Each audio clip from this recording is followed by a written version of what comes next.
Hey guys, so it's Canada Day 150, so it's July 1st, and so it's also really late in the day. It is 11:30, so I'm just getting this day in. I realized that I haven't posted any of the videos that I've meant to. I apologize if you hear it in the background. They're just setting off fireworks. So day 151 is the devotional day honoring Ra. Table of correspondences Ra, and again, write this down so you have it in your books if you really want this information. I suggest you do. Then you have, I just have, for the gods and goddesses, I have a correspondence book, so I write these down. I haven't yet today. I've been at work, and then I was at this thing we call Promenade, which is our whole downtown core is kind of blocked off, and there are like stalls and stuff. It's a bit of like a bazaar, I guess. So the table of correspondences for Ra are symbols: the sun, the scarab beetle, spheres, and eggs. The tools are the wand, the candle, sacred fires, and incense. Magical essences or herbs are sandalwood, myrrh, and cinnamon. Direction: Ra is aligned with the east. He rules vitality, strength of mind and spirit, potency, and immortality. Animal symbols are the hawk and the lion. The sacred foods are eggs, oranges, and red apples. His magical stones are topaz or tiger's eye. In ancient myth, Ra was a sun god, creator god, and chief of all Egyptian gods and goddesses. Mythology tells us that Ra emerged from primordial chaos at the beginning of time. Ra was represented in Egyptian art with a human body and a hawk's head. Often hovering above the hawk's head was a solar disk. Egyptian legends sometimes refer to Ra as Amun-Ra.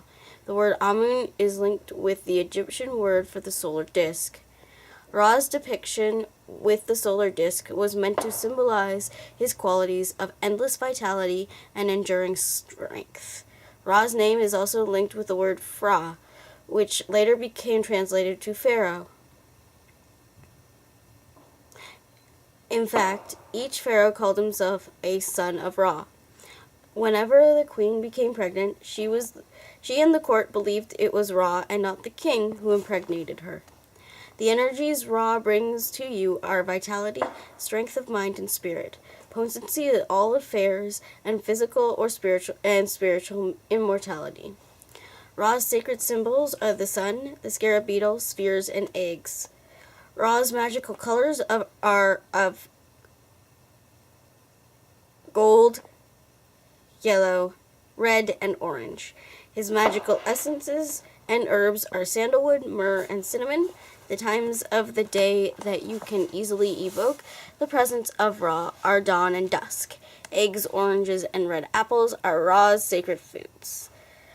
So, in today's day, we'll do Ra's practice. In honoring Ra today, make an altar that includes his sacred symbols. Light appropriately colored candles and intone the single symbol of his name once and again in sustained tones. Continue to chant his name until you sense his presence around you.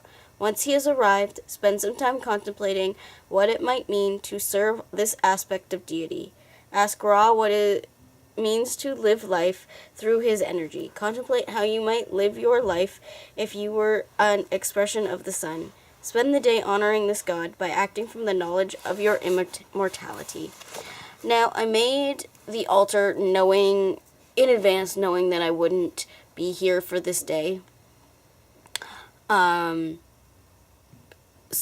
I did do the devotional practices. I looked them up on my phone instead of reading them in my book because I didn't have them on me, and I just wanted to have them in front of me. But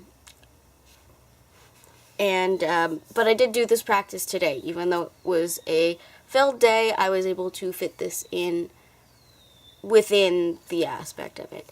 Anyway, that's all I'd have for you for day 151. I promise I'm getting all these up as soon as I can. Although by the time you see this, it will be up, so that doesn't really matter at all anyway. Anyway, that's all I have for you today. Tomorrow will be day 152, and I will see you on the next day. Blessed be, and keep crafting, witches.